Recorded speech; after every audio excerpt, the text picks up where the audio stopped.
It's over, folks. Yes, we're finally done with Kamen Rider ZO, and now we actually move on to the first writer of the Reiwa Era. The first episode of Kamen Rider 01 and Ryusoulger episode 24. Let's just get Ryusoulger out of the way. It's another filler episode, and let's see. It just focuses on Canelo trying to get into trying to find a bride. And yeah, basically because he got lost in his own head. Basically, the girl in question, he thinks that she's actually asking to marry him, but it turns out that she actually wants him to defeat her father, who runs a martial arts dojo, so that she can basically just dumping it on him, so that she can go and study in France to become a patissiere. Yeah, sorry if I spoiled the thing at the beginning, but yeah, no. To be fair, it is a nice little bit of misdirection. Yeah, see, when Canelo first met her and she proposed this to him, well, he basically got lost in his own wedding delusions, not even bothering to hear that she was what she was actually saying. But then again, when he was following her and she was explaining the situation, there were some easy ways to misinterpret what was going on. Yeah, when they were passing by onto her father's dojo, she caught sight of somebody baking a wedding cake. And while he was focused on Canelo was focused, she said, that's what she basically said the words, that's what I want. And Canelo, since he thought that she was already dead set on marrying him, he thought that she was talking about getting married and not the cake itself. And yeah, just the absolute, once again, his heart got crushed, and he's basically got a dojo under his belt now because. And yeah, because her dad was so dead set on having her inherit the dojo and not become a patissiere, this of course was what caused her to spawn a martial arts Minosaur, who in addition to knowing martial arts, he could actually go and set up a barrier around himself, which was shaped like a wedding cake. And yeah, whatever opponent tries to jump to the top to reach him, he just goes and fires like strawberry like missiles out of his horn to go and knock down the target. So you think that, hey, maybe they have like a drilling weapon or something to go and drill underneath the Minosaurus barrier and take it out that way. Yeah, no, they figured they needed to go and dodge it, dodge the strawberries to get to the Minosaur and defeat it. Eventually, this is basically more a team and character building episode with Canelo, and it just ends with again, like I said, him accidentally getting a dojo, and his another potential love interest goes off to France, and with the dodge itself, Canelo turns into Peter Pan for a couple of seconds. He just glides around there, just like.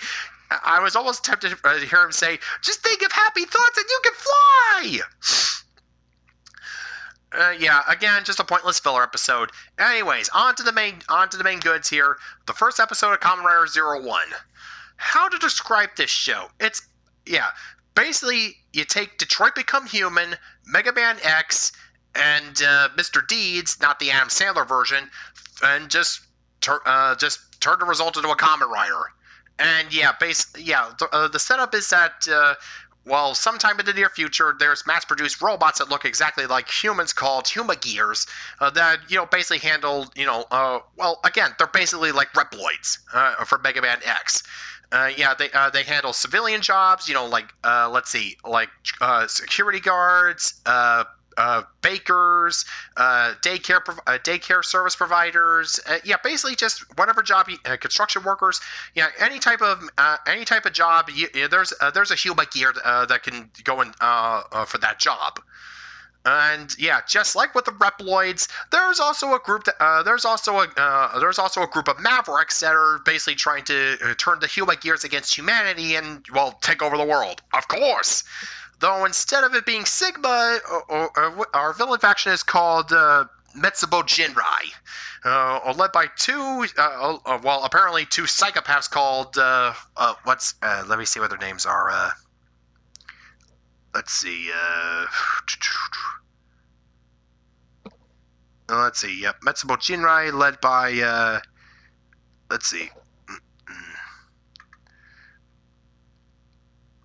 Oh yeah, the leader is Hirobi, who is the main programmer, and Jin, who is he's basically another giggling psycho. And yeah, basically, we don't know exactly what their goal is, but they operate out of this sunken biodome thing called Daybreak Town. And no, it's not filled with Keyblade wielders, just those two idiots. And basically their plan is, they take these devices called, let's see here, let's see, hang on.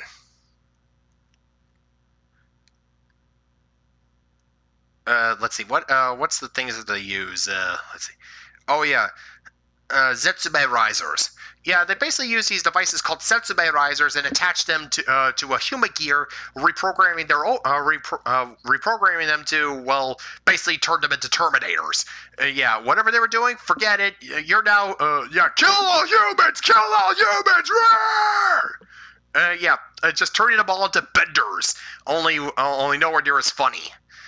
Oh, and so, the reprogrammed Huma gears are called Magia, and no, they're not magical girls. They're a bunch of cyborg bug monsters, or a bunch of cyborg monsters based off of extinct animals.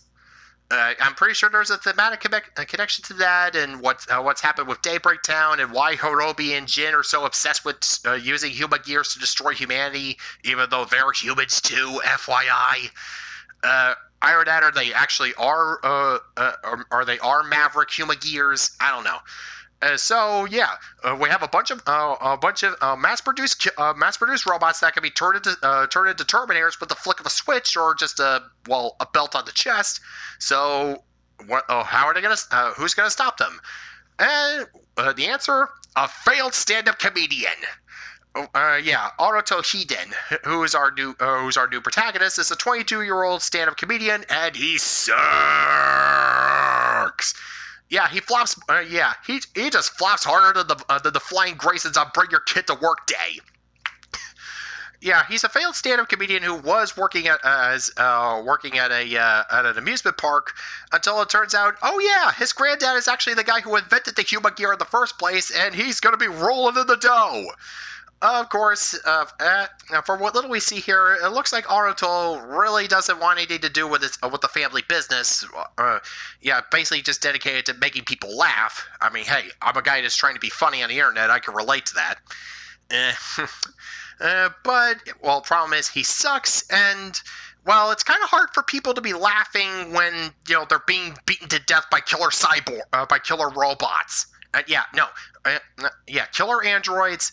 No, they're not no, these are androids, not cyborgs. Thank you, TFS. Haruto kind of has no choice but to get involved with the family business because, with his grandpa dead, his will is, of course, there's got to be a will there, and he was invited to the board members meeting to, basically hear what his granddad left him. And it turns out that apparently Aruto's granddad knew that Matsubo Jinrai and the Magia are going to be rewriting Huma gears and turning them into Mavericks. So he created the, let's see, what's the name of the driver again? Sorry if I'm bringing this up a little bit more often, but, hey, new episode, so new series. So, of course, I'm going to be bringing this up. Let's see here. Oh, yeah, the 01 driver. Now I feel stupid.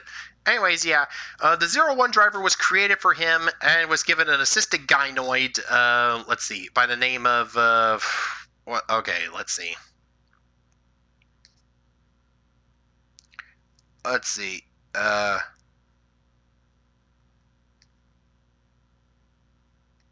Izu. His personal secretary type Huma gear, and she basically goes and says, guess what? Your dad's dead, you're rich. And, if you put on this belt, then you have no choice but to become the CEO. Let's see, become the CDO of Hiden Intelligence. Hidden intelligence. I see a plot point coming. Anyways, yeah. The guy who was originally supposed to, who thought that he was going to inherit the company, the vice president, Jun Fukozue, he's not happy. I mean, he already had his mural covering the old man. He was basically acting like he already ran the place. But it turns out that the old bastard basically just usurped him by putting his dipshit grandkid on the throne. And yeah, he's not happy, and I'm pretty sure that's going to be brought on board a few times. I'm pretty sure that Fukozue is probably the one behind Matsubo Jinrai, or is going to be affiliated with them just to spitefully get back at Aruto for, well, basically inheriting what he thought he was supposed to get. I mean, yeah, he was the VP. He spent all that time sucking up to the old man, and suddenly the company's given it to this guy who has no idea, who doesn't even want this job in the first place. Yeah, some more than understandable grudges are going to be developed. But yeah, like I said, Aruto does not want anything to do with his grandfather, with the company or his granddad. I'm pretty sure it's going to be built up later. But seeing all the people, I got the amusement park that were being terrorized and, well, presumably killed by the first Magia that he saw. Yeah, he knows that. Yeah, he's got to set his bullshit aside, set his hangs up aside. If he's the only one that can handle these guys, then yeah, he's going to do it. And yeah, so he puts on the driver, and actually in a part that I actually really, really like, basically his mind gets uploaded to the mass satellite that's controlling all the Huma gears called Zeta. I think it's... Hang on.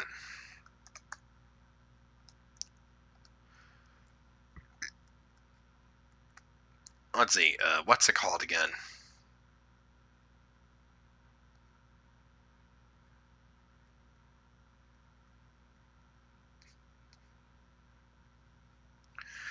Sorry, hold on.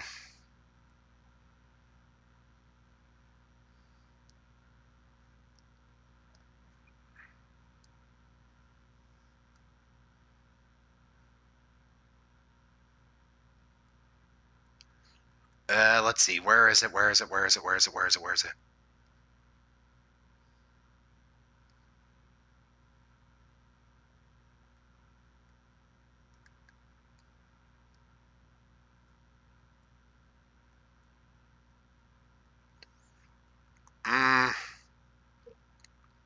Sorry, I'm forgetting the name of the satellite thing that it's...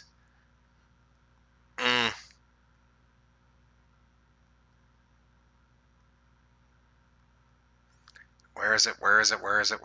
Oh yeah, Zia. There it is. Zia. Yeah, basically, Aruto's mind basically gets uploaded to the satellite Zia, which, I'm just going to call it now. Zia is eventually going to get corrupted by MatsumoJinrai.net and basically turn into Brother Eye. Yeah, anyways, his mind gets uploaded to the satellite where, let's see, what was her name? Where Izu basically goes and gives him a tutorial. Explain that once he put on the driver, his mind could basically just Aruto's brain was basically rewired so it could think at the speed of an AI.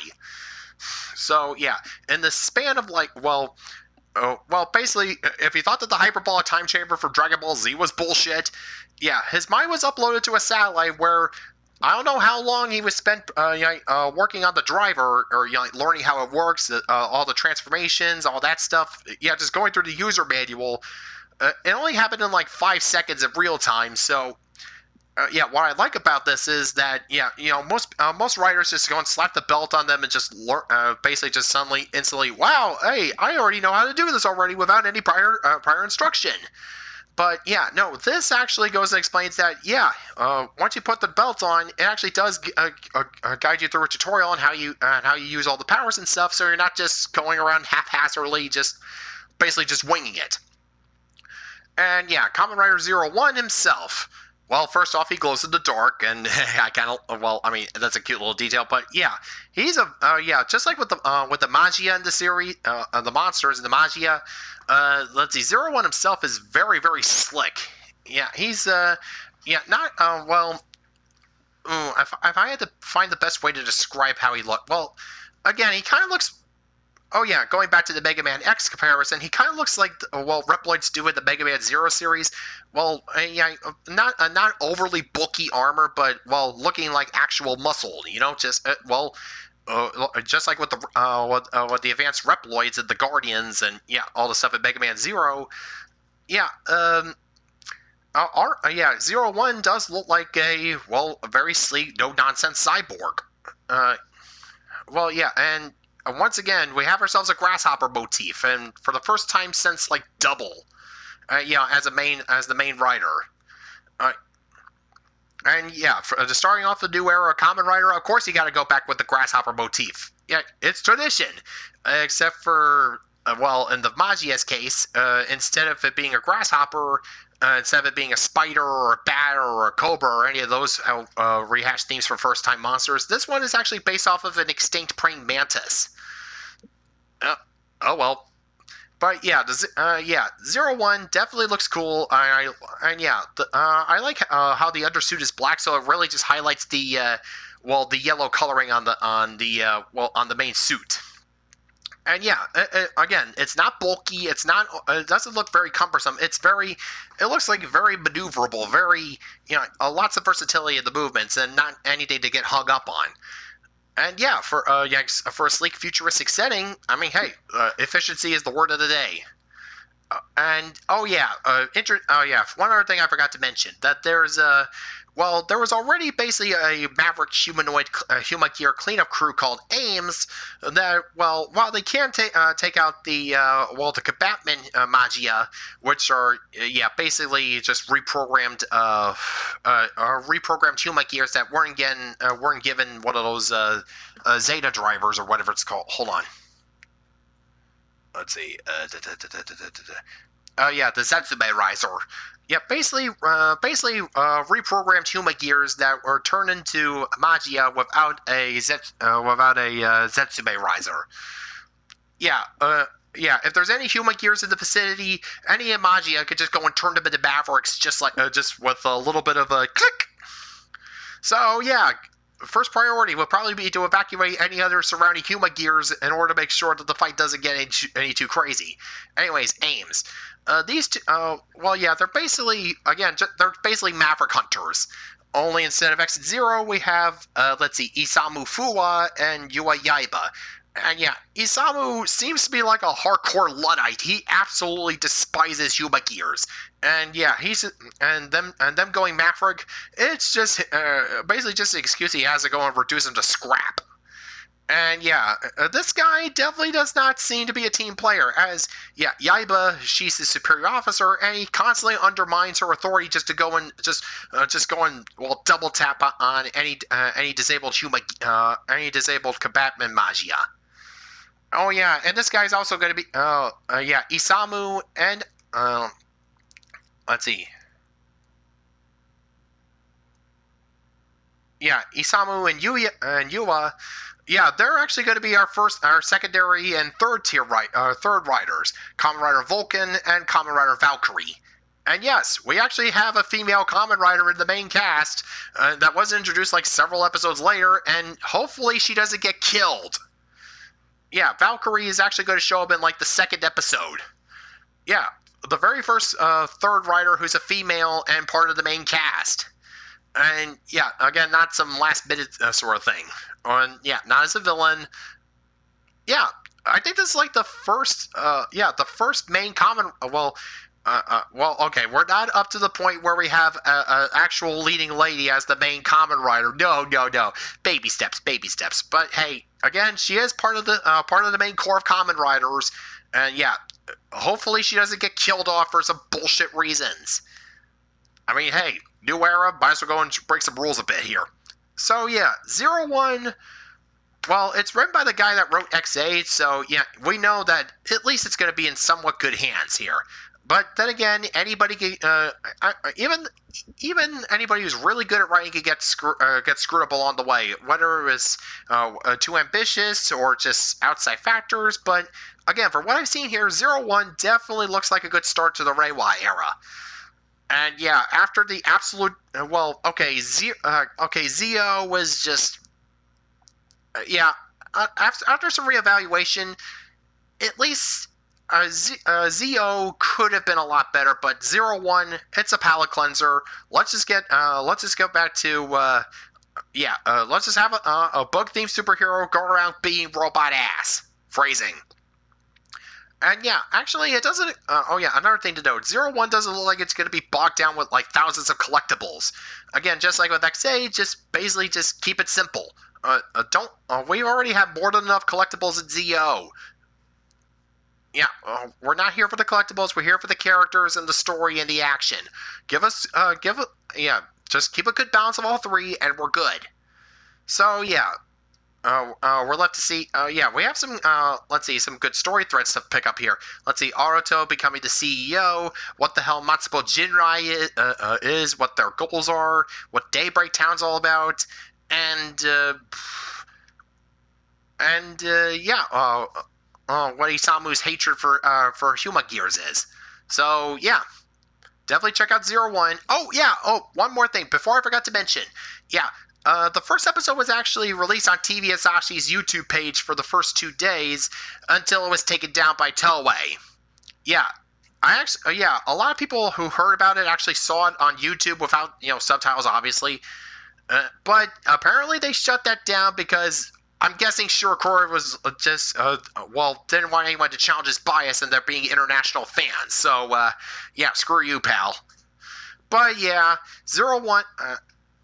not sure if they're going to be releasing the next couple of episodes on their YouTube page for like the first 2 days or so just to gauge an international audience, or again until Shirakuri figures out, it's like, hey, cut that out! I'm a crazy old bastard, and if I say there's no international fans of Kamen Rider, then there's no international fans of Kamen Rider! Anyways, so yeah, 01 definitely looks like a good start, and Ryusoulger, well, at least it's trying. It's struggling. Oh, yeah, and I'm mostly going to be moving these to Sundays for, like, at least 8 weeks now because, on the 15th, Power Rangers Beast Morphers is going to be back on, so going to be looking forward to that. All right, see ya!